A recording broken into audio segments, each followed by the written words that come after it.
నమస్కారం. RTI 9 news కి స్వాగతం. సంగారెడ్డి జిల్లా కలెక్టరేట్లో ఘనంగా బతుకమ్మ సంబరాలు.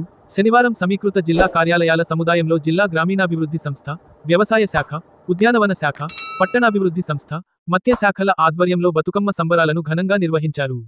ఆయా శాఖల మహిళా ఉద్యోగినులు, వారి కుటుంబ సభ్యులతో కలిసి హాజరై ఈ ఉత్సవంలో భాగస్వాములయ్యారు. అదనపు కలెక్టర్లు Chandrasekhar, Madhuri, DAO Sivaprasad, EDSC corporation Ramachari, అదనపు డిఆర్డీఓ సూర్యారావు తదితరులు ఈ వేడుకల్లో పాల్గొని గౌరీమాతకు రంగురంగుల పూలతో ఆకట్టుకునే రీతిలో ముస్తాబు చేసిన బతుకమ్మలకు సాంప్రదాయబద్ధంగా పూజలు చేశారు.